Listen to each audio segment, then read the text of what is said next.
Nagsisimula ang serye sa pagsakay ni Anshan sa kanyang motorsiklo papunta sa trabaho. Nagtatrabaho siya bilang delivery agent. Isang pribadong sasakyan na pagmamay-ari ni Ling na mayaman at may-ari ng isang kumpanya ang tumama sa kanya. Muntik na siyang madapa pero sinalo niya ang sarili at nagsimulang magmura.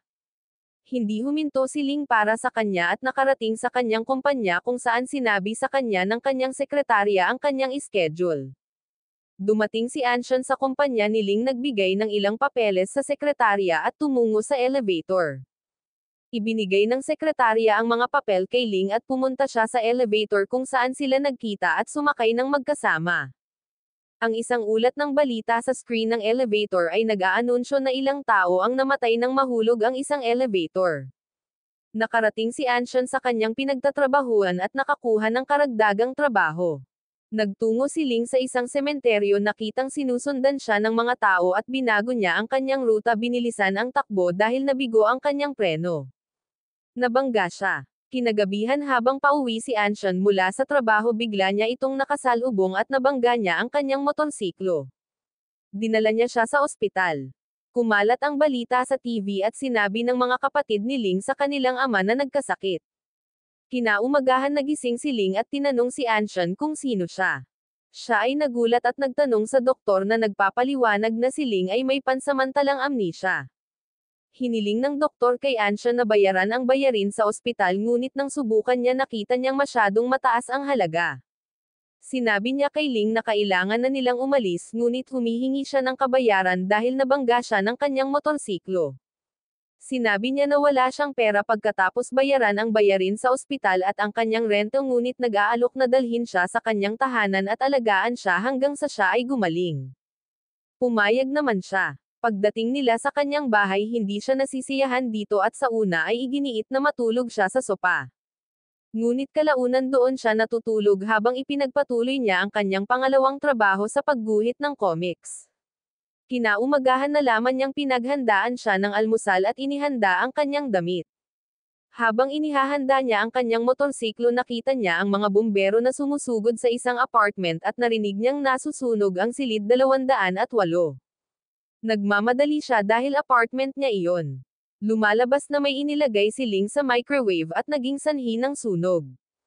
Pinagalitan niya siya, binigay ang kanyang numero at sinabihan siyang tumawag kung may kailangan siya, ngunit huwag sirain ang kanyang apartment. Si Ling ay patuloy na nagdulot ng kanyang mga problema na humantong sa kanyang amo na babalaan siya na kapag siya ay umalis muli sa trabaho, siya ay tatanggalin sa trabaho. Nang umuwi si Anshan ng gabing iyon, pinagalitan niya si Ling na sinasabi sa kanya na kailangan niyang magtrabaho at ihinto ang pagdudulot ng mga problema. Nakahanap si Ling ng ipis sa banyo at sumigaw na ikinatawan niya. Binalaan niya ito na mag-ingat dahil maraming ipis at iniiwan sa banyo. Iniwan ni Anshan si Ling na natatakot sa banyo at pumunta sa kanyang silid, tumatawa. Si Ling na hindi makatulog ay iniisip ang kanyang mga salita. Kinaumagahan nakita siya ni Anshan nagising natatakot na hindi makatulog buong gabi at binibigyan siya ng spray ng insekto. Pagkatapos ay umalis siya para magtrabaho. Sa kumpanya ni Ling ang sitwasyon ay mahirap. Naniniwala ang mga empleyado na patay na siya at nagsimulang maghanap ng iba pang trabaho. Sinabi ng kalihim sa media na hindi totoo ang mga tsismis at mananatiling matatag ang kumpanya hanggang matagpuan si Ling. Nang bumalik si Anshan mula sa trabaho, nakakita siya ng nawawalang poster ng aso at nagpasya siyang gawin din ito para mahanap ni Ling ang kanyang pamilya. Nagsimula siyang kumuha ng mga larawan sa kanya, ngunit tumanggi ito na naghinala sa kanya. Habang nakaupo sila, nawalan ng kuryente at nagkwento si Ling sa kanya. Maya-maya ay humiga na sila.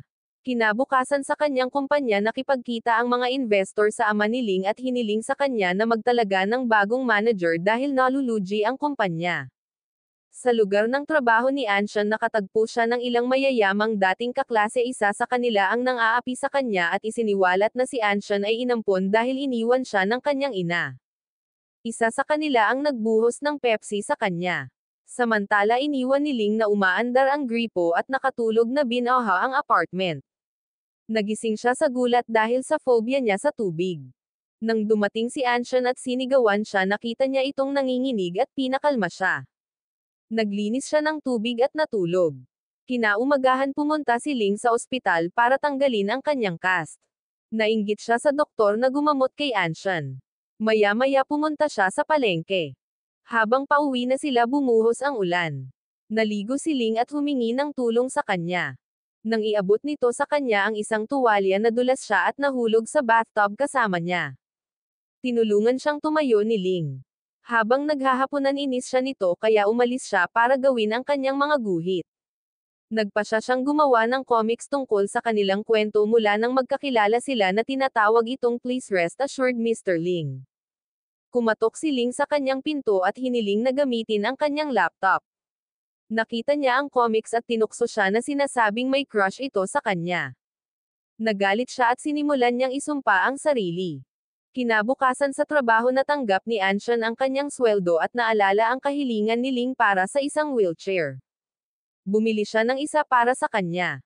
Binigyan siya ng kanyang amo ng regalo at inimbitahan ang lahat ng manggagawa sa hapunan bilang karangalan sa kanya. Hinatid niya ito pauwi at ipinagtapat ang nararamdaman para sa kanya. Nakita sila ni Ling mula sa bintana at nagselos.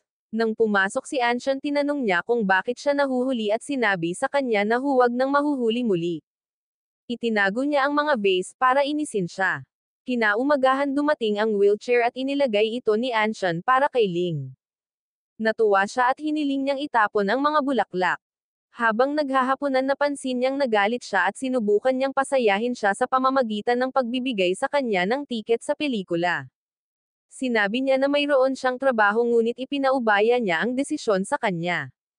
Kinabukasan sa trabaho nagkaroon siya ng dagdag na oras ngunit nagmamadaling makipagkita sa kanya sa sinehan. Huli na siya ngunit pagdating niya nadatnan niya itong naghihintay sa labas galit na galit. Bumili siya ng mga bagong tiket at sabay silang nanood ng pelikula nag-ayos pagkatapos. Kinaumagahan nagising si Anshan at nalaman niyang umalis na si Ling sa bahay. Nagalit siya at pumasok sa trabaho ngunit nagpahinga ng isang araw para hanapin siya. Hindi pala nagkaroon ng amnesia si Ling. Nagkunwari siyang alamin kung sino ang sumusunod sa kanya at naging sanhi ng kanyang aksidente. Nagtatrabaho siya kasama ang kanyang sekretarya at ang doktor. Bukod pa rito nais ng kanyang ama na magbigay ng bahagi ng kumpanya sa ina ni Anshan kaya gustong malaman ni Ling kung si Anshan ay kanyang kapatid na hindi lehitimong kapatid. Bago umalis kinuha ni Ling ang resulta ng DNA test. Natuklasan ni Ling na si Anshan ay hindi niya kapatid at na ito ay ang kanyang kapatid na lalaki na nag-orkestra sa aksidente. Paglabas ni Ling sa opisina ng doktor nakita niya si Anshan na hinahanap siya. Tuwang-tuwa sinundan siya nito at ipinakita ang kanyang sarili na sinasabing kalalabas lamang niya para sa paglalakad. Noong gabing iyon nagmuni-muni si Anshan sa kanilang pinagsamahan at iginuhit ang kanilang mga sandali sa kanyang comics. Nalaman ng kapatid ni Ling na nagtangkang patayin siya na buhay pa si Ling. Habang nagdodrawing si Anshan nawalan ng kuryente. At nang bumalik ito misteryosong nawala ang kanyang mga guhit sa kanyang tablet. Siya ay sumigaw at si Ling ay sumugod sa kanyang tabi nag-aalala. Si Ling Xiang ang nakababatang kapatid ni Ling ay may crush sa anak na babae ng isang negosyante at sinusubukang mapalapit sa kanya. Sa lugar ng trabaho sa Anshan inalok siya ng kanyang amo na sumakay ngunit tumanggi siya at nagtrabaho ng huli. Nag-aalala si Ling sa kanya naghintay sa kanya sa labas. Nang maramdaman niyang may sumusunod sa kanya pauwi na buhayan siya ng loob nang makitang si Ling iyon. Hiniling niya sa kanya na samahan siya upang kunin ang isang pakete mula sa post office. Ang pakete ay naglalaman ng maraming mga bagay mula sa kumpanya ni Ling kabilang ang ilan para sa kanya. Umuwi sila kung saan nagluto si Ling ng hapunan para sa kanila. Hiniling niya sa kanya na magluto araw-araw dahil napakasarap ng kanyang pagkain. Inayos din ni Ling ang kanyang apartment naglagay ng bakod at bumili ng bagong TV at computer. Binigyan niya siya ng credit card at sinabihan siyang itago ito. Sa lugar ng trabaho sa Anshan nagsimulang lumapit sa kanya ang kanyang amo na nagselos sa isa pang babae. Ang babaeng ito ay nagpakalat ng mga tsismis tungkol kay Anshan at sinubukan siyang ipahiya sa pamamagitan ng pag-imbite sa amo sa lugar ng Anshan. Nagmensahe si Anshan kay Ling na magtago ngunit pagdating niya nakita niya ito doon. Nagluto siya para sa lahat at nagpakilala bilang kanyang kasintahan na pinipigilan ang amo na abalahin siya. Halatang nagseselos ang amo. Pagkaalis nila iginuhit ni Anshan ang pangyayari sa kanyang comics. Ipinakilala siya ni Ling sa isang program na nagsesave ng mga drawing kahit na naka-shutdown ang device na nagpasaya sa kanya. Ang kanyang kaibigan na si Yuyo ay dumating upang manatili sa kanila at hiniling kay Ling na magpanggap bilang kanyang kasintahan sa isang araw upang kumbansihin ang kanyang ama na payagan siyang manatili. Sumang-ayon si Ling. Nagselo si Anshan at uminom hanggang sa mawalan ng malay. Kinabukasan nagising siya at nakita niyang umalis na ang kaibigan niyang si Yuyo. Sa trabaho sinubukan siyang salakayin ng kanyang amo at hinampis niya ito ng panulat at tumakbo upang magtago sa isang silid. Pinutol ng amo ang kuryente dahil alam niyang natatakot siya sa dilim. Siya ay natakot na aalala ang mga nakaraang trauma. Nang sirain ng amo ang pinto para salakayin siya, lumitaw si Ling at hinampis siya ng ashtray sa ulo. Nawalan ng malay si Anshan at iniuwi siya ni Ling. Kinabukasan tiniyak siya ni Ling at iminungkahi na umalis siya sa kanyang trabaho, nag-aalok na suportahan siya ngunit tumanggi siya. Pagdating niya sa trabaho nalaman niyang natanggal ang amo at magiliw siyang tinatrato ng kanyang mga kasamahan, binibigyan siya ng mga regalo na ikinagulat niya. Sinabi niya kay Ling ang tungkol dito pag-uwi niya at kinaumagahan hiniling siya ni Ling na tulungan siyang tumayo, hinayla siya palapit, hinalikan siya at nagpunta siya sa kanyang silid na lilito. Pagkatapos ng trabaho sinabi ni Yuyo kay Anshan na parang gusto siya ni Ling. Inamin ni Anshan na gusto rin niya siya ngunit natatakot siya na baka may mahal siyang iba bago mawala ang kanyang alaala. Biglang sumulpat sa harapan niya ang dating amo. Si Ling na nag-aalala tungkol sa kanya ay tumawag sa kumpanya at sinabing wala siya roon. Tinulungan siya ng kanyang business manager na si Eli na hanapin siya. Natagpuan nila si Anshan habang sinusubukan siyang kidnapin ng amo. Iniligtas siya ni Ling at dinala ang amo sa pulisya.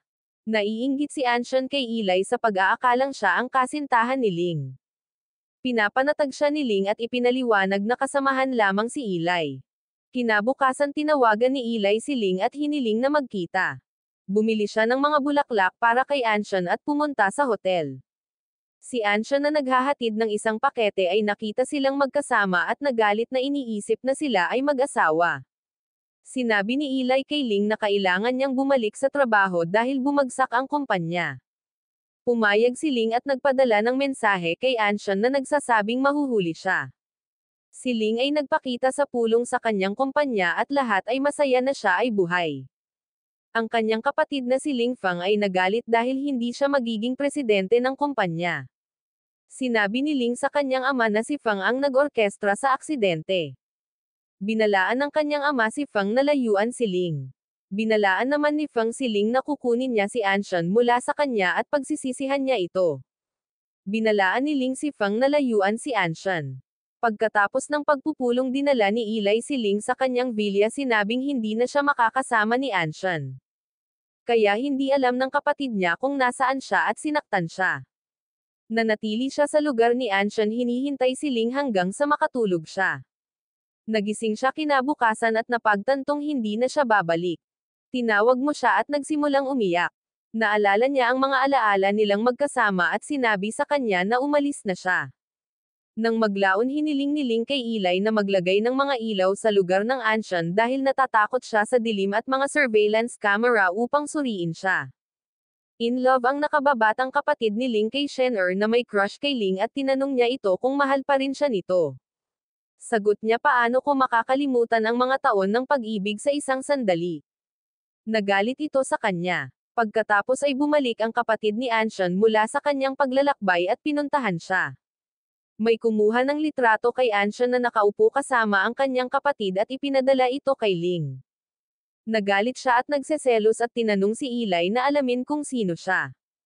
Nakita ni Anshan ang isang advertisement para sa isang kumpanya ng comics at nag-apply ng trabaho doon. Natakot siya pero nag-apply pa rin. Ginamit ni Ling ang kanyang impluwensya para tulungan siyang matanggap at nakuha niya ang trabaho. Nang maglaon tinanong ng kapatid ni Anshan ang kanilang mga magulang kung maaaring tumira si Anshan sa kanya. At pumayag naman sila. Tumawag si Anshan at sinabing gusto ng kanilang ama na bumalik siya at manirahan sa kanya. Sinabi niya na hindi na mula noong pinalayas siya nito ay hindi na siya nadama na bahagi ng pamilya. Sinabi niya sa kanya na ang lahat ng kasalanan ay nasa kanya at kailangan niyang bumalik upang manirahan sa kanilang ama at kapatid na lalaki. Pumayag siya. Kinuha siya ng kapatid ni Anshan at binilhan siya ng damit at pumunta sila sa isang party. Naroon ang kapatid ni Ling at nakita siya. Ang mga tao sa party ay nagsimulang magsabi ng masama tungkol sa kanyang ina at na hindi siya kay Anshan at na ang kanyang ina ay may kasama siyang ibang lalaki. Narinig ni Ling na nasa party si Anshan at nandoon ang kanyang kuya. Pumunta siya sa party at nagulat siya. Nilapitan niya ito, nagpakilala at hiniling na sumayaw sa kanya. Tumanggi siya dahil naiinis siya sa kanya at nakipagsayaw sa kapatid ni Ling, si Fang. Nagsimulang magsabi ng masama si Fang tungkol kay Ling at dapat siyang maging kapatid nila. Biglang tumigil si Anshan sa pagsasayaw at sinabi sa kanya na hindi nila kapatid at walang relasyon ang kanyang ina sa kanilang ama. Iniwan siya nito at naglakad palayo. Habang naglalakad si Anshan, sinubukan siyang saktan ng isang dating kaibigan at may nahulog sa kanyang ulo. Sinalo siya ni Ling, binuhat at dadalhin siya sa ospital. Sinabihan siya ng kapatid ni Anshan na iwan siya at siya na mismo ang kukuha sa kanya. Nagsimula silang magtalo at sinabihan siya ng kanilang ama na hayaan siyang kunin siya at umalis dahil gulo lang ang dulot niya. Sinabi ni Ling na siya ay pag-aari. Pagkatapos ay umupo si Ling at ipinaliwanag kay Anshan kung bakit siya nagsinungaling sa kanya tungkol sa pagkawala ng kanyang memorya. Sinabi niya sa kanya na mahal niya ito ng totoo. Tinawagan siya ng kanyang ama at sinabihan siyang huwag umalis. Pinuntahan ni Ling ang kanyang ama na tinipon ang lahat ng kanyang mga anak at sinabi sa kanila na si Anshan ay hindi niya anak. Siya ay anak ng isang kaibigan na tumulong sa kanya sa pananalapi upang yumaman at kailangan niyang suklian ang kanyang kabaitan sa pamamagitan ng pag-aalaga sa kanyang anak na babae, si Anshan. Binalaan niya ang mga ito na huwag siyang saktan. Nang maglaon, nakatakas si Anshan sa ospital kasama ang kanyang kapatid.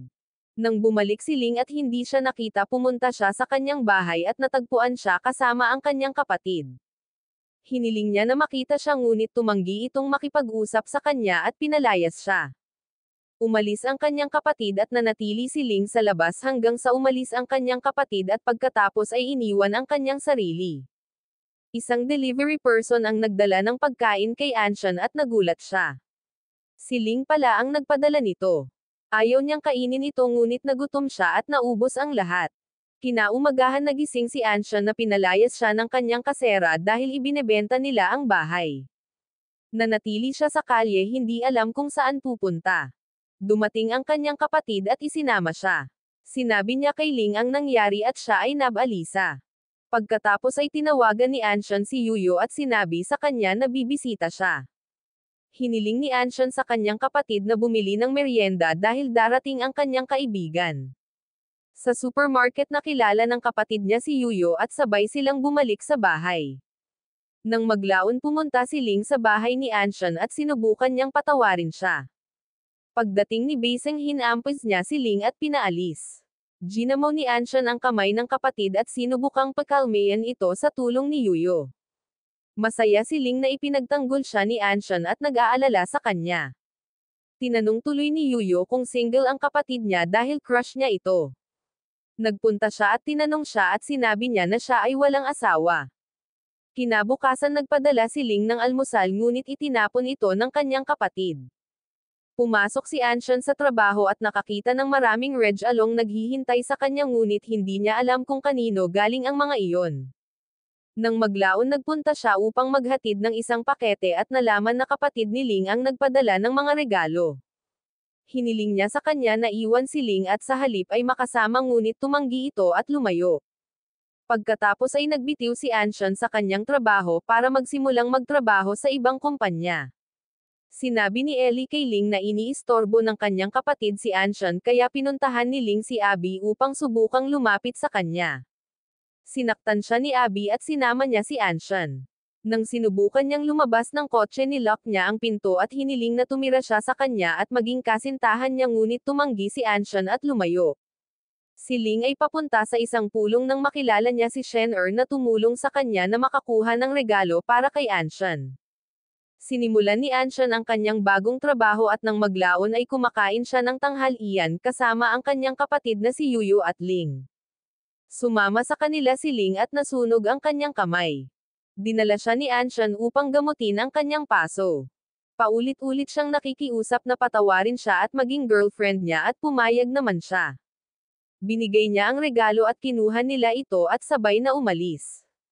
Nang maglaon nagpadala si Anshan ng mensahe sa kanyang kapatid na nagsasabi sa kanya na sumama siya kay Ling at hiniling sa kanya na iuwi si Yuyo. Dinala ni Ling si Anshan upang makilala ang kanyang pamilya at sinabi sa kanila na siya na ang kanyang kasintahan. Ipinagkatiwala siya ng kanyang ama sa kanya at binigyan siya ng 5% ng shares ng kumpanya. Tumanggi si Anshan, masaya si Ling Fang, ngunit labis na nalungkot si Shen na naging kasintahan ni Ling si Anshan at sinubukan siyang ipahiya. Pagkatapos ay nagplano si Ling ng sorpresa para kay Anshan ngunit sinira ito ng kanyang kapatid. Pagkatapos dinala niya siya sa kanyang bahay at sinabi sa kanya na binili niya ito at ibinalik ang mga kasangkapan sa dati. He told her, dito nagsimula ang love story namin and we'll stay here. Umupo si Anshan kasama ang kanyang kapatid at sinabi sa kanya na mahal niya si Ling at gusto niya itong makasama.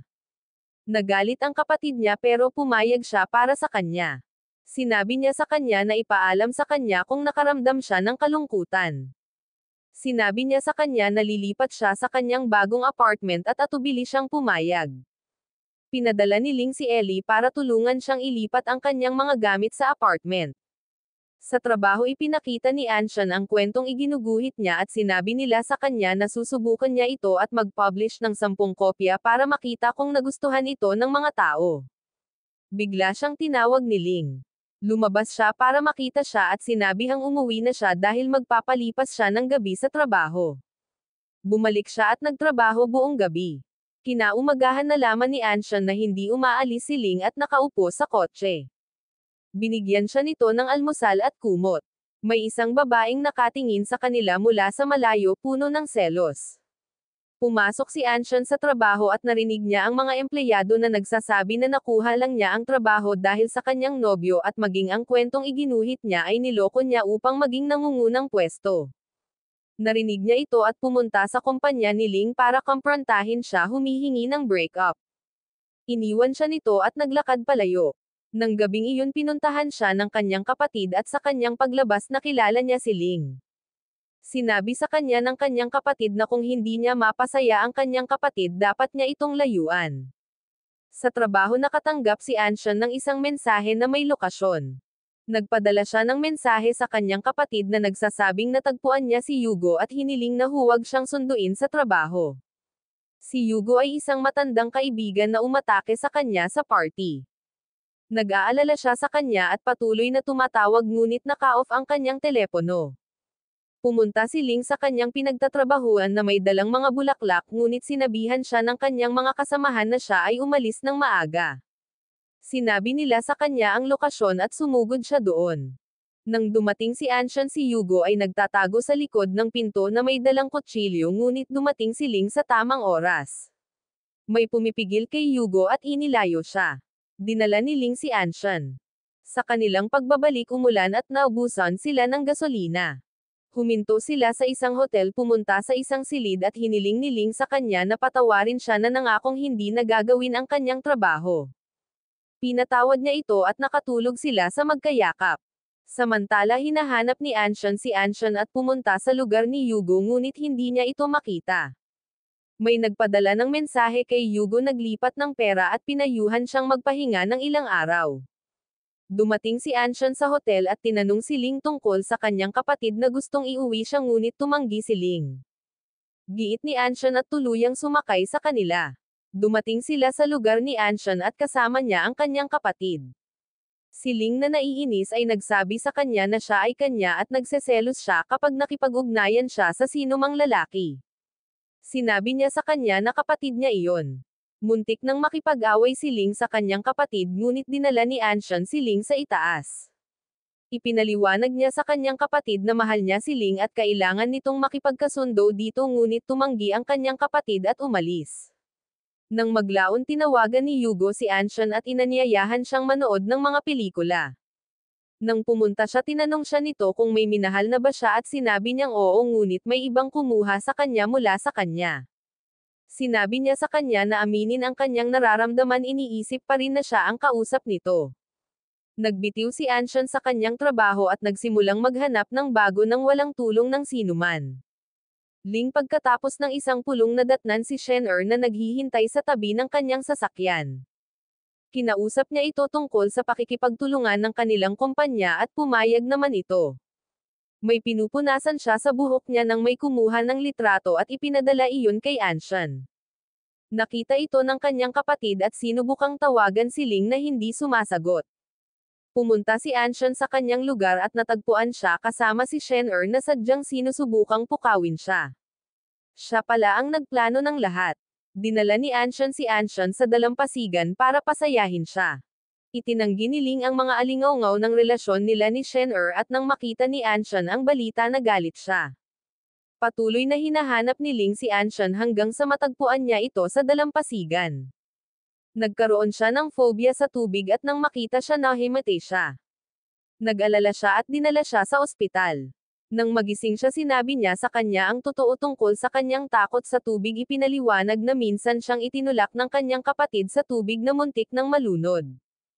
Ipinaalam ni Ellie kay Ling na si Ling Fang ay gumagawa ng deal na maaaring makasira sa kumpanya at nagawa ni Ling na kumbensihin ang mga investor na pumunta sa kumpanya para balaan siya. Gayunpaman hindi nakinig si Ling Fang.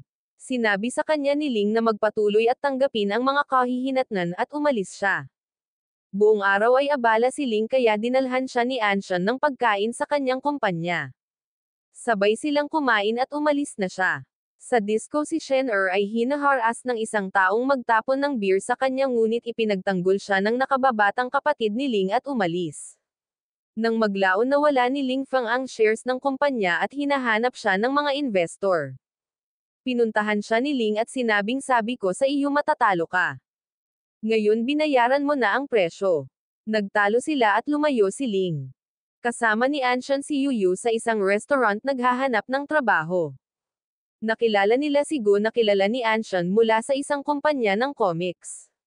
Sinabi niya sa kanya na siya ay nagbitiw at nagsimula ng kanyang sariling studio at inalok siya ng trabaho na tinanggap niya na isinama si Yugo. Sinundo siya ni Ling mula sa trabaho at sabay silang nananghalian. Binili niya ito ng matalinong bola na nagpapaalala sa kanya ng mga oras ng pagkain at lagay ng panahon. Nang maglaon dumalo si Ling sa isang pulong na ginanap ng kanyang ama sa kumpanya kasama ang mga namumuhunan na nawalan ng pera dahil kay Ling Fang. Nalutas ni Ling ang problema at binayaran sila na nagpapasaya sa kanila. Pinagalitan ng kanyang ama si Ling Fang hinihiling sa kanya na pasalamatan ang kanyang kapatid sa pagligtas sa kanya at itigil ang pagiging inggit at tumuon sa trabaho. Sinabi rin niya sa kanyang bunsong anak na si Xiaosheng na itigil ang paghabol kay Shen-er at mag-focus. Umabot si Anshan ng 10,000 tagahanga para sa kanyang mga kwento at napakasaya. Pinuntahan siya ni Ling at nagplanong dalhin siya sa camping. Sumama sa kanila sina Yuyu at Gu. Pagkatapos ay huminto sila sa isang supermarket para kumuha ng mga gamit sa camping. Doon nila nakilala sina Xiaosheng at Shen-er at nagalit si Anshan. Nagtayo sila ng mga tent at nagluto ng pagkain. Kinuha ni Ling si Anshan upang ipakita sa kanya ang mga bituin at sila ay masaya. Nang iuwi ni Ling si Anshan nalaman niyang natutulog si Anshan sa kotse. Tinanong niya kung bakit siya naroon. Sumama si Shen-er sa kanyang kapatid at sinabing naroon siya para ihatid siya. Habang nasa daan tinanong niya siya kung bakit interesado siya kay Anshan ngunit hindi siya sumagot. Pagkatapos ay nakipagpanayam kay Anshan ang isang mamamahayag dahil sa kanyang tagumpay at masaya siya. Pag-uwi ni Anshan patuloy siyang inaasar ng kanyang ina na maghanap ng kasintahan at makipag-date sa anak ng kanyang kaibigan. Samantala tinawagan siya ng ina ni Yuyu at sinabihan siyang makipagkita sa isang manliligaw sa isang kafe. Hiniling ni Yuyu kina Anshan at Gu na tulungan siyang takutin siya. Pagdating nila nalaman nilang ang manliligaw ay si Anshan. Natuwa si Yuyu at hiniling kay Anshan na kumbansihin siya na makasama siya. Gumawa sila ng plano at nagtagumpay. Nang maglaon hiniling ni Yuyu kay Anshan na ihatid siya. Ilang tagahanga ang humingi ng autograph kay Anshan at tuwang-tuwa siya. Gusto ng kumpanya ng ama ni Shanner na makipagtulungan sa kumpanya ni Ling ngunit tumanggi siya. Nag-iisip si Anshan ng bagong kwentong iguguhit ngunit biglang nakaramdam ng pagkabigo at kalungkutan. Pinasaya siya ni Ling, dinala siya sa customs at sinabi sa kanya ang kwento ng pagtatayo ng kanyang kumpanya at hindi sumuko. Hiniling niya sa kanya na huwag mawalan ng pag-asa at tiniyak sa kanya na makakahanap siya ng bagong kwento. Patuloy niya itong inaalalayan na nagpapasaya sa kanya. Pagkatapos ay sinabi ni Ellie kay Ling na ang sistema ng kumpanya ay nahak at hiniling sa kanya na tipunin kaagad ang mga empleyado. Kinansela ng kumpanyang Amerikano ang kanilang mga kontrata at nagalit si Ling, naghahanap ng solusyon. Alam ng ama ni Shanner na nalulugi ang kumpanya ni Ling. Sinusubukan ni Anshan na gumawa ng bagong kwento nang may kumatok sa kanyang pintuan. Nakakita siya ng isang kahon na may putol na kamay sa loob, sumigaw at dinala siya ni Anshan sa loob, sinusubukang pakalmayan siya. Narinig niya ang balita at nalaman niyang nasa krisis ang kumpanya ng kanyang kasintahan kaya pinuntahan niya ito. Pumunta si Shanner sa kumpanya ni Ling at nag-alok na tulungan siya. Nang dumating si Anshan, nakita niyang inaayos ni Shanner ang kurbata ni Ling at nahulog ito sa kanya. Kasabay nito pumasok si Anshan sa opisina, nakita sila at sinabihan si Shanner na layuan si Ling, pinalayas siya sa opisina. Ipinaliwanag ni Ling kay Anshan ang nangyari at aksidente iyon kaya pinatawad niya ito. Siya ay pagod at nakatulog sa kanyang kandangan. Nang magising si Ling, hindi na niya ito mahanap. Nakauwi na siya at nadatnan niyang naghihintay sa labas ang kanyang kapatid para masiguradong ayos lang siya. Pinaalis niya siya sa sinehan kasama si Yuyo at nakinig siya sa kanya at pumunta. Sa sinehan narinig ni Anshan ang isang chismis na si Ling ay magpo-propose kay Shanner. Sumugod siya sa kumpanya ni Ling at binyantaan siya na sinasabing kung sinira niya ang puso ni Anshan may mga kahihinatnan. Nang umalis si Anshan, tinanong siya ni Yuyo kung mahal niya si Anshan. Nagulat siya sa pagkakaalam nito pero halata daw sa mga kinikilos nito at dahil mahal niya ito napansin niya. Sinubukan niyang humingi ng tawad sa kanya ngunit tumanggi ito at hindi siya pinayagang iuwi siya. Sinabi niya sa kanya na pumunta sa Anshan at alagaan siya. Nang maglaon, tinawagan ni Go si Yuyo at binigyan siya ng tiket sa konsyerto ng kanyang paboritong mga awit na nagpasaya sa kanya. Pumunta si Shanner sa Anshan at sinabi sa kanya na dahil sa kanya mawawala ang lahat kay Ling. Tumanggi siyang tulungan siya dahil mahal niya ito at inakusahan siya ng pagiging makasarili, humihiling sa kanya na iwan siya. Biglang pumasok si Ling at pinaalis si Shanner. Bago siya umalis, umiyak siya at sinabi sa kanya na siya ang kanyang tunay na kapatid, hindi si Anshan, at na hindi siya kailanman nagmamalasakit sa kanya tulad ng pag-aalaga niya kay Anshan. Hiniling ni Ling kay Anshan na huwag magalit at gusto niyang manatili sa kanya ngunit pinaalis niya siya. Pagkatapos pumunta si Xiaosheng kay Shanner para aliwin siya at patuloy na inaalagaan siya. Umuwi si Ling Fang at kinausap ang kanyang ama tungkol sa sitwasyon ng kumpanya. Kailangan nilang tulungan si Ling. Masaya ang kanyang ama na hindi na niya hinanakit ang kanyang kapatid at gusto niya itong tulungan. Nangako siyang hahanap sila ng solusyon. Nagluto si Anshan ng pagkain at dinala ito kay Ling, pagkatapos ay dinala siya sa isang amusement park upang tulungan siyang makapagpahinga mula sa trabaho. Maya-maya dinala siya nito pabalik sa kumpanya at niyakap siya ng mahigpit. Tinanong niya ito ano ang mali. Sumagot siya, wala, pumunta sa iyong trabaho, at patuloy na nakatingin sa kanya habang siya ay umaakyat. Nang makarating si Ling sa kanyang opisina, nadatnan niya ang kanyang ama doon. Inalok siya ng kanyang ama na tulungan siya ngunit tumanggi si Ling at sinabing siya mismo ang makakalutas ng problema. Nang maglaon, nakaupo si Ling kasama si Anshan at pinaghandaan niya ito ng pagkain. Nakipag-meeting siya sa ibang kumpanya na gustong pagsamantalahan ang sitwasyon nila at nagalit siya. Sinabihan niya si Ellie na mamasyal siya para malinisan ang kanyang isipan. Nakilala niya ang isang babae na nagsabi sa kanya tungkol sa kanilang mataas na kalidad at murang mga produkto. Binili niya ang produkto, nakakuha ng ideya at tinawagan si Ellie para ipaalam sa staff ang tungkol sa isang mahalagang pulong. Nakipagpulong siya sa departamento ng marketing, gumawa ng plano at nakipag-deal sa isang dayuhang kumpanya, pinirmahan ang mga kontrata. Pagkatapos ay inanunsyo ni Ling na ang kumpanyang nahak ang kanilang sistema ay ang Company J at nagsampa siya ng kaso laban sa kanila na humihingi ng kabayaran para mapahiya sila. Dumating si Shen upang humingi ng tawad sa ngalan ng kanyang ama ngunit tinanggihan ni Ling ang kanyang paghingi ng tawad, sinabing dapat humingi ng tawad si Pangulong Go. Nang maglaon ipinaalam sa kanya ng manager ni Xiaosheng at pinuntahan niya si Shen. Natagpuan niya ang mga mamamahayag sa labas ng kanyang bahay kaya tumalon siya sa bintana at dinala siya. Tumaas ang rate ng pagbili para sa kumpanya ni Ling, umabot sa 1 milyong mamimili at natuwa ang mga empleyado. Umuwi si Ling at naghanda ng isang romantikong gabi para sa kanyang sarili at kay Anshan. Ipinadala niya si Ellie upang ihatid siya mula sa bahay ngunit sinabi sa kanya ni Ellie na siya ay nawawala.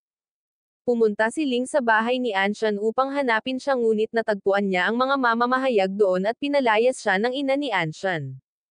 Pagkatapos ay pumunta si Ling sa isang bar at sinabi sa kanya ni Anshan na umalis si Anshan sa lungsod upang maiwasang magdulot sa kanya ng anumang gulo o mawalan siya ng trabaho gaya ng sinabi sa kanya ni Shen.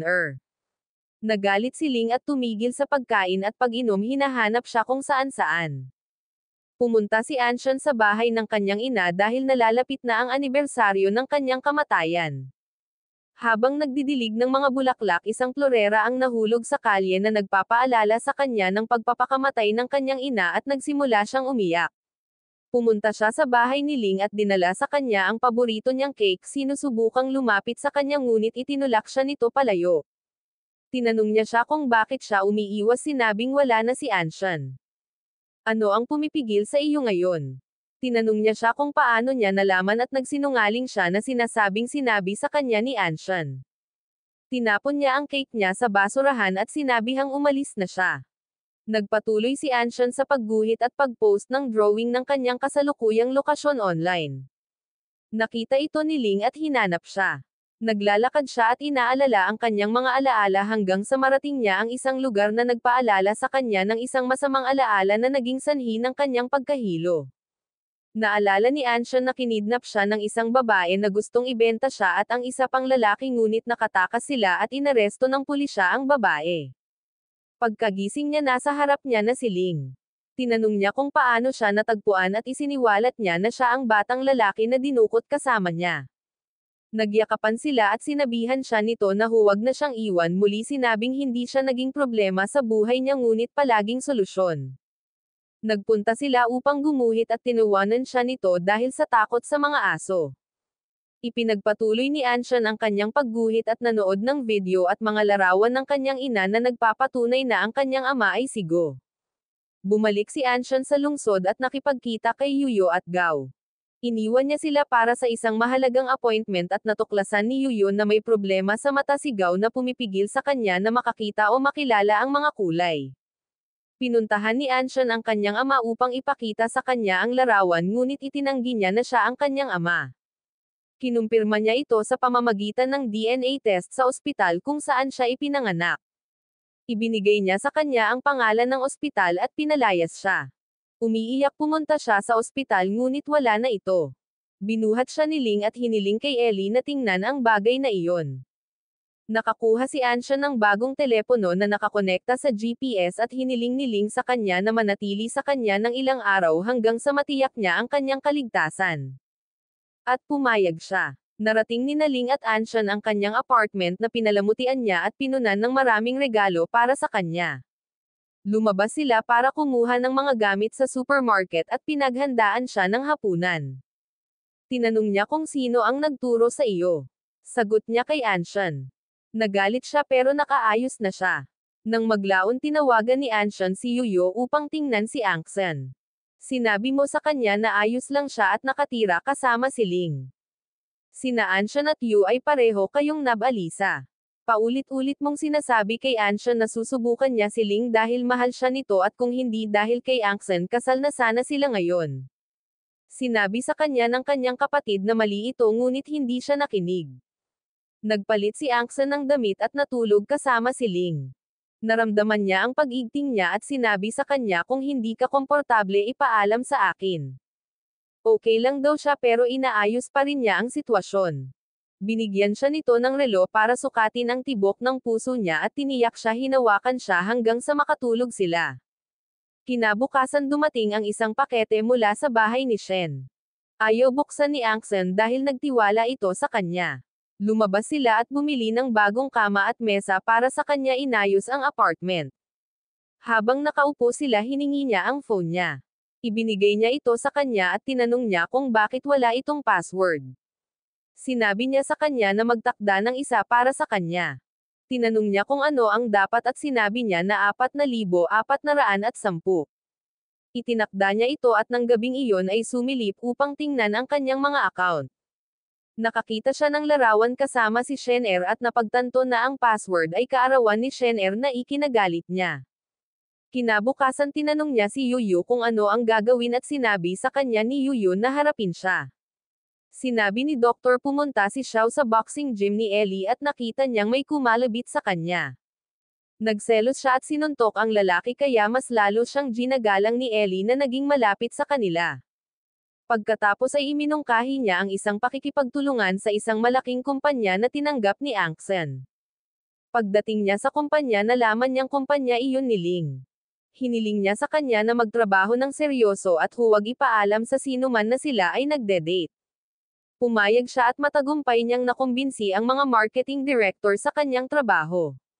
Si Shen-er ay tumitingin sa mga larawan nila ni Ling mula sa high school nang pumasok si Xiaosheng na sinasabi sa kanya na siya ang mananagot sa pakikipagtulungan sa kanya pansamantala. Nakita niya ang mga larawan at nagalit siya. Maya-maya pumunta si Angsen kay Angsen at binigay ang mga bagay na naiwan niya sa kanyang lugar. Hiniling niya sa kanya na manatiling magkakapatid tulad ng dati at kalimutang ipinagtapat niya ang kanyang pagmamahal dito. Umalis siya at sa garahe nakita siya ni Ling na umalis. Umakyat si Ling at tinanong si Angsen kung sino ang nandoon. Sabi niya walang tao. Tinanong niya kung bakit nandun si Angsen noon. Inamin niya na nandoon siya ngunit ayaw siyang abalahin. Sinabi sa kanya ni Ling na ayaw na niyang makitungo pa kay Angsen. Nag-usap sila at ipinaliwanag niya na ang password ay hindi kaarawan ni Shen-er ngunit ang petsa ng una nilang pagkikita. Sinabi rin niya sa kanya na ang regalong ipinadala sa kanya ni Shen-er ay naibalik na sa kanya. Nakatulog sila sa magkayakap masaya.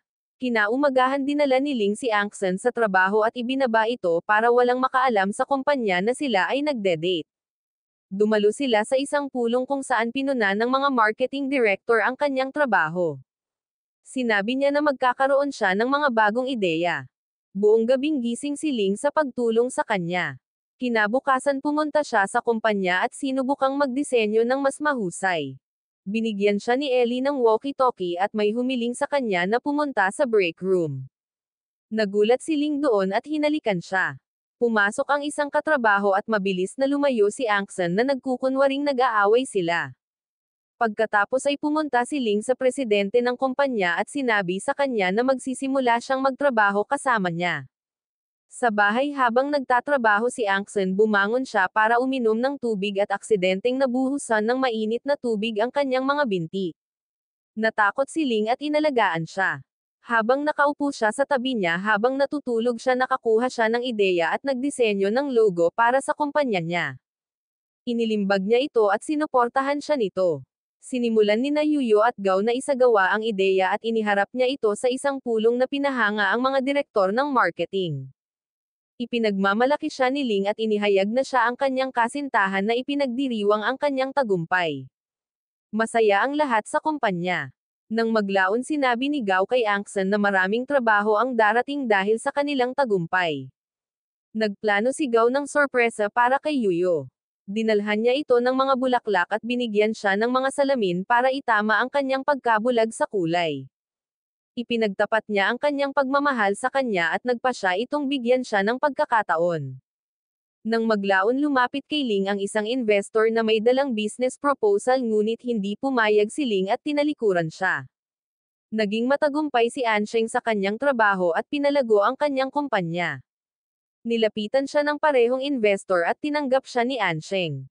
Ipinagtapat ni Xiaoxin ang kanyang pagmamahal kay Shen-er na hinihiling sa kanya na bigyan siya ng pagkakataon at kalimutan ang tungkol sa kanyang kapatid. Hindi raw niya maipapangako iyon pero pumayag siyang lumabas para mag-dinner kasama siya. Marami silang nainom at kinaumagahan nagising si Shen Er na may nagpalit ng damit. Pumasok si Xiaoxin na may dalang almusal ngunit sinigawan siya nito, hiniling na lumayo siya dahil hindi niya ito kayang mahalin. Tinapos ni Ling ang kanyang pagpupulong at umuwi upang hanapin si Angsan na natutulog habang hinihintay siya. Si Angsan ay lalabas ng banyo na sumasayaw na may dalang tuwalya at nakita siya ni Ling. Dinalhan niya siya ng almusal. Nang maglaon pumasok siya sa trabaho, nakipag-deal sa maraming mamumuhunan upang maghanda para sa kanyang bagong proyekto. Sinabi sa kanya ng sekretarya ni Shen Er na iniwan ni Xiaoxin ang kanyang almusal at pamamahalaan ang proyekto online. Umuwi si Angsan at nadatnan si Sheng na pagod at tulog. Ginaising niya ito upang kumain at ipinahayag niya ang kanyang mga alalahanin tungkol sa bagong proyekto na lagi niyang pinapangarap sa takot na baka mawala ito sa kanya. Paninigurado ni Angsan sa kanya. Kinabukasan sinabi ni Ellie kay Ling na inihayag ni Angsan ang parehong proyekto sa media na naging sanhi ng pagkawala ng maraming investor sa kumpanya ni Ling. Nagpa siya ang board of directors na pansamantalang tanggalin si Ling sa pamamahala sa kumpanya. Nagalit siya at sinabi ni Yuyo kay Angsan ang tungkol sa sitwasyon ng kumpanya ni Ling, sinisisi si Angsan. Umuwi si Ling at hinihintay siya ni Angsan nagtatanong tungkol sa kumpanya. Ayaw niyang mag-alala siya at nagsinungaling sinabing maayos ang kumpanya bago tumuloy sa banyo. Tinawagan ni Angsan si Angsan at hiniling na makipagkita sa kanya. Narinig ni Ling ang usapan. Kinabukasan nakilala ni Angsan si Angsan, hinihiling sa kanya na lumayo sa trabaho ni Ling at ihinto ang paggawa ng gulo. Sinabi ni Angsan na gagawin niyang mahirap si Ling para bumalik ito sa kanya at mahalin siya. Sinabi ni Angsan na lagi siyang mananatili kay Ling at umalis. Tinawagan ni Angsan si Ling, sinabi sa kanya na hindi niya mailigtas ang kanyang kumpanya at malapit nang mapasa kanya si Angsan. Nagalit si Ling at sinira ang kanyang telepono. Sa press conference ni Angsan na nag-aanunsyo ng kanyang proyekto, nagpakita si Ling at idineklara sa publiko ang kanyang pamumuhunan sa proyekto na sinabi kay Angsan ng pribado na hindi niya hahayaang kunin sa kanya si Angsan. Ang mga bahagi ng kumpanya ni Angsan, ang J Company, ay pinaghigpitan na humahantong sa pagbagsak nito. Nalaman ito ni Shaner at sinisi si Angsan na sinasabing lahat ng problema nila ay dahil sa kanya. Kung hindi siya mahal ng kapatid niya, hindi mangyayari ang lahat ng ito. Sinubukan ni Angsan na tawagan si Angsan ngunit naka-off ang kanyang telepono. Noong gabing iyon umuwi si Ling at hinarap siya ni Angsan tungkol sa kumpanya at kung paano niya sinasaktan si Angsan. Nagtalo sila at nahulog. Sa ospital kinausap ni Angsan si Dr. Xiao tungkol sa kanyang DNA test na hinihiling sa kanya na tulungan siyang mahanap ang doktor na naghatid sa kanyang ina. Sumang-ayon siya at kinuha ang data mula sa computer ng doktor, inilagay ito sa isang flash drive para sa kanya. Sinabi sa kanya ni Dr. Xiao na may nagpeke ng kanyang paternity test at ang asawa ng kanyang ama ang gumawa nito. Hinarap siya ni Angsan ngunit itinanggi niya ito. Samantala tumutugtog ng musika si Angsan nang pumasok si Shaner na may dalang alak. Sabay silang uminom at sinabi niya sa kanya na susubukan niya sa huling pagkakataon kasama si Ling. Habang nag-uusap sila, tinawagan ni Ling si Ansheng, humihiling na magkita sila. Hiniling niya sa kanya na kumuha ng isa pang bote ng alak at kinuha ang kanyang telepono, nagpapadala ng mensahe kay Ling para makipagkita sa kanya. Kinabukasan dumating si Ling ngunit hindi niya nakita si Ansheng. Sa halip natagpuan niya si Shaner na naglock ng lahat ng pinto at umamin na siya ang nagpadala ng mensahe, hindi ang kanyang kapatid. Nakiusap siya sa kanya na pumili ng matalino, ipinahayag ang kanyang pag-ibig. Sumagot si Ling na si Angsan lang ang mahal niya. Nang marinig ang nangyari, pumunta si Xiaoxin kay Shaner at sinabi sa kanya na kalimutan ang tungkol sa kanyang kapatid dahil hindi siya interesado.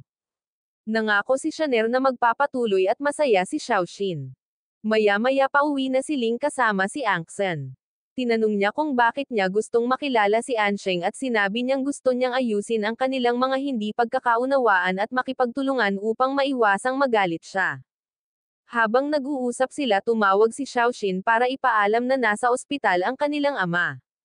Sumugod sila doon, nalaman niyang nakoma siya. Hiniling ng lupon ng kumpanya kay Ling na mamuno hanggang sa gumaling ang kanyang ama at pumayag siya. Nang magising ang kanyang ama tinawag niya ang pangalan ni Ling. Binangungot si Ling na gising na gulat at tinulungan siya ni Angsan na makapagpahinga. Pagkatapos ay nakipagkita si Ling kay Ansheng hinihiling sa kanya na itigil ang kanilang tunggalian at magtulungan. Pumayag si Ansheng at natuwa si Angsan nang malaman niya ito. Nagulat si Xiaoxin kay Shaner humihingi ng pagkakataon at pumayag siya. Si Dr. Xiao na nalulungkot at lasing ay tinawag si Ling na kasama ni Ellie. Kinailangang umalis ni Ling para sa isang pulong at ipinagtapat ni Dr. Xiao ang kanyang pagmamahal kay Ellie humihingi ng pagkakataon at pumayag siya. Kinaumagahan wala siyang maalala na ikinagalit ni Ellie. Tinitingnan ni Ling at Angsan ang kanyang mga larawan noong bata pa siya at nangako siyang magtatrabaho mula sa bahay para makasama siya. Sinabi ni Dr. pinuntahan ni Xiao si Ellie humiling na makasama siya ng hapunan. Ang kanyang lugar ay magulo kaya siya ay tumanggi ngunit siya ay nagpumilit naglinis ng kanyang bahay at sila ay kumain ng magkasama. Ipinagtapat niya ang kanyang nararamdaman at humingi siya ng oras para makapag-isip. Inimbitahan niya si Yuyo na panoorin ang meteor shower ng magkasama. Kinabukasan papunta na sa trabaho sina Ling at Angsan at patuloy na nagriring ang telepono ni Ellie. Sinabi niya na si Dr. Xiao iyon ngunit hindi makasagot dahil nagtatrabaho siya. Hinikayat siya ni Angsan na bigyan siya ng pagkakataon at tumutok din sa kanyang personal na buhay. Pumayag si Ellie at hiniling siya ni Angsan na puntahan si Ling ngunit ipinaliwanag ni Ellie na gusto ni Ling na manatili siya at protektahan si Angsan. Tinanong ni Angsan kung paano nakilala ni Ellie si Ling. Ibinahagi ni Ellie na dati siyang nagtatrabaho sa isang wrestling ring kung saan siya ay minamaltrato hanggang sa makita siya ni Ling binayaran ang kanyang mga utang at ginawa siyang kanyang personal na bodyguard. Sinabi sa kanya ni Angsan na marami siyang hinarap na hamon at nararapat na magpahinga. Kinalaunan ay nakilala ni Angsan si Dr. Si Xiao at iminungkahi na sorpresahin niya si Ellie na ginawa niya sa pamamagitan ng pagdadala sa kanya ng mga bulaklak at paghiling sa kanya na maging kasintahan niya. Pumayag siya. Pagkatapos ay opisyal na hiniling ni Xiaoxing kay Shaner na maging kasintahan niya at lahat ay nasiyahan sa panonood ng meteor shower kasama ang kanilang mga mahal sa buhay maliban kay Angsan na nag-iisa. Kinabukasan hiniling sa kanya ng ina ni Angsan na ayusin ang ilang mga papel at natagpuan niya ang pangalang Yugo sa mga iyon na ikinabahala niya. Samantala sinabi ni Yugo kay Shaner na nagkaroon na siya ng pagkakataong makabalik sa Angsan na inalala ang kanilang mga araw sa pag-aaral nang manalo si Angsan ng scholarship na humantong sa isang away na naging sanhi ng pagkahulog ni Shaner sa hagdanan. Simula ng insidente hindi na tuluyang nakabawi ang mga kamay ni Shaner. Palaging sinisisi ng ina ni Angsan si Angsan dahil dito iginiit ang paghihiganti. Tinawagan ni Yugo si Angsan para makipagkita at pumayag siya. Pagdating ni Angsan sa meeting place wala si Yugo at may kumidnap sa kanya. Samantala narinig ni Ansheng ang kanyang ina sa telepono na nagtuturo sa isang tao na patayin kapwa sina Angsan at Ling kaya mabilis siyang lumabas. Tinawag ng kidnapper si Ling sinabihan siyang pumunta sa isang tiyak na address kung gusto niyang buhayin si Angsan. Dumating si Ling at napilitang pumirma sa kanyang kumpanya. Pagkatapos pumirma nagkaroon ng away at na-knockout si Ling. Nang magkamalay siya narinig niya ang kidnapper na sinabihan si Yugo na sunugin sila at sinabing ito na ang pagkakataon niya para makaganti. Umalis ang kidnapper. Sinubukan ni Angsan na kumbensihin si Yugo na ang kanyang pinsala sa kamay ay hindi dahil sa pagkahulog ngunit dahil sa maling gamot. Hindi naniwala si Yugo at pinaandar na niya ang gas. Nakuha ni Ling ang kanyang mga kamay at nakipag-away kay Yugo. Papatayin na sana niya ito gamit ang isang kutsilyo nang dumating ang kanyang kapatid na si Ling Fang at itinulak siya palabas na nagligtas sa kanila.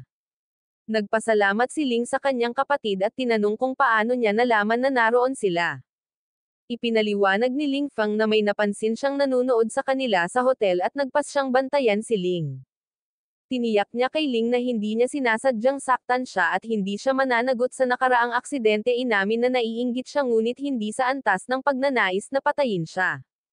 Dumating si Ansheng upang suriin ang mga ito na inihayag na ang kanyang ina at Xiaosheng ay nagsabuatan upang sirain sila. Nagpasya sina Ling at Ansheng na pekain ang kanilang pagkamatay upang mangalap ng ebidensya laban sa kanila. Kumalat ang balita ng kanilang inaakalang pagkamatay ngunit si Xiaosheng na kaina-hinala ay nagpadala ng isang tao upang i-verify ito. Nagtago sina Ling at Ansheng sa lugar ng isang kaibigan. Sinabi ni Ansheng sa kanyang ina na aalis siya at hindi na magpapatuloy sa kumpanya. Hinarap niya ito tungkol sa kanyang mga aksyon at binibigyang katwiran niya ang mga ito kung kinakailangan na ipinahayag na hindi kailanman magiging bahagi ng pamilya si Ansheng. Nabigo si Ansheng at sinabing mananagot siya sa kanyang mga aksyon. Sinabi ni Dr. sina Xiao at Ellie ay pumunta upang gamutin ang pinsala sa ulo ni Ling at sinabihang kumilos na parang namatay si Ling. Ipinagkatiwala ni Ling sa doktor ang pangangalaga ng kanyang ama. Sa isang pulong ng kumpanya inihayag ni Xiaosheng na ibinente ni Ling ang kanyang mga bahagi sa kanya na ginawa siyang bagong manager sa suporta ni Ling Fang. Sinuntok ni Ellie si Xiaosheng na pagkatapos ay tumawag ng security para isangkat ang pulis. Pumunta si Xiaosheng kay Shen na sinasabing mas magaling siya kaysa kay Ling para makuha ang kanyang pag-ibig. Sumagot siya na ayaw niyang matulad siya kay Ling ngunit maging siya mismo. Nag-propose siya sa kanya at tinanggap niya. Pagkatapos ay sinabi ni Shen kay Ansheng ang tungkol sa insidente. Tinanong ni Ansheng ang kanyang pagmamadali at ipinaliwanag niya na ito ang kanyang desisyon at malapit na ang kasal. Tiniyak ni Ansheng sa kanya na lagi niya itong paprotektahan anuman ang mangyari. Binalaan sila ng kaibigan ni Ansheng na maging maingat dahil ang kasabwat ni Xiaosheng ay handang ipagsapalaran ang lahat para sa kanilang layunin. Matapos iligtas ang kanyang pamilya nagpasya ang mga direktor ng kumpanya na ayanunsyo si Xiaosheng bilang bagong presidente ng kumpanya. Tinulungan sila ng kaibigan ni Angsan na mahuli ang kidnapper na pagkatapos ay nagpadala ng ebidensya kay Xiaosheng na nagpapatunay sa kanilang pagkamatay. Nagtagal sina Ling at Ansheng sa tabi ng dagat pagkatapos ay pumunta sa tindahan ng kanilang kaibigan upang kumain. Inutusan ni Xiaosheng ang kanyang manager na ipahayag ang pagkamatay ni Ling sa balita pagkatapos ay ipinakita ang pahayagan sa kanyang ama na nagdulot ng atake sa puso. Labis na nalungkot si Ling nang makita ang reaksyon ng kanyang ama at nais na bumalik sa kanya. Pinakalma siya ni Angsan ipinaalala sa kanya na malalaman ni Xiaosheng na buhay pa siya kung hindi sila mag-iingat. Si Xiaosheng na nananaginip ng isang bangungot ay nagising sa balikat ni Shen na humihiling sa kanya na huwag siyang iwanan. Sa lugar ni Yuyo at Joe nakilala nila sina Ling at Angsan at nag-alok ng tulong dahil walang nakatingin sa kanila. Nagpadala sila ng isang batang babae upang akitin si Xiaosheng at kumuha ng litrato ipinadala sila sa ina ni Shen Tinawagan niya si Xiaosheng inakusahan siya ng panloloko sa kanyang anak na babae at nag-ayos ng isang pagpupulong kung saan siya ay sinaktan upang makinig sa kanilang pag-uusap. Maya-maya ay pumunta sila para pumili ng damit para sa kasal ni Shen at naghanda ang lahat na pumunta sa venue. Hindi pinaganya ni Ansheng ang mga kamera ng Villa at pumasok si Ling na kinukuha ang mga share paper na pinilit niyang pirmahan. Nakita sila ni Shen ngunit hindi sinabi sa sinuman. Sa engagement party nabuhusan nila ng juice ang laptop ng tech guy dahilan upang ilipat niya ang video sa kanilang naitalang ebidensya ng pag-uusap ng ina ni na Xiaosheng at Shen Ginawa ng paghahayag ang kaganapan sa kaguluhan na may mga reporter na kumukuha ng mga larawan. Inalis ni Ansheng si Shen at hinarap ni Ling ang kanyang kapatid hiniling sa kanya na huwag sirain ang pakikipag-ugnayan. Ang kanilang ama na naka-recover mula sa kanyang pagkawala ng malay ay biglang lumitaw na inilipat ang lahat ng kanyang mga bahagi kay Ling na ginawa siyang presidente ng kumpanya sa suporta ng mamumuhunan. Tumawag sila ng pulis kay Xiaosheng. Ang ama ni Shen ay sumailalim sa operasyon para sa isang tumor sa utak at na-diagnose na may Alzheimer's na ikinalungkot ni Angxian na hindi niya masabi sa kanya ang totoo. Nagkasakit ang ina ni Ansheng at hinimok niya itong makipagtulungan sa pulisya at magsimulang muli. Binisita siya ni Yugo sa ospital. Bumalik si Angxian sa bahay ng kanyang ama at ibinunyag ng kanyang kapatid na muli niyang ipinatala siya sa unibersidad. Nangako siyang aalagaan ang kanilang ama. Nakipagkasundo si Shen kay Ansheng. Hiniling ni Ling sa kanyang ama na patawarin si Xiaosheng at bigyan siya ng pangalawang pagkakataon. Pagkatapos ay ibinigay ni Ling ang pamamahala ng kumpanya sa kanyang nakatatandang kapatid na lalaki si Ling Fang upang mapabuti ang kanilang relasyon. Nakipagtulungan si Ansheng kay Ling na naging magkaibigan. Nagbunga ang relasyon ni na Ellie at Dr. Xiao. Binisita ni Shen si Xiao Sheng sa bilangguan ng ako na hihintayin siya at magsisimula ng bagong buhay na magkasama. Nag-publish si Ang Xian ng bagong libro ng mga kwento at naging sikat. Binati siya ni Shen sa kanyang tagumpay na naging isang matagumpay na businesswoman mismo. Sa kanilang pag-uusap tinawagan ni Ellie si Ang Xian ipinaalam sa kanya na nawawala si Ling. Sa paghahanap sa kanya nalaman niyang nagplano siya ng sorpresang proposal. Tinanggap niya at nagdiwang kasama nila ang lahat ng kanilang mga kaibigan. Nagpakasal sila at namuhay ng maligaya nagkaroon ng isang anak na lalaki at isang anak na babae.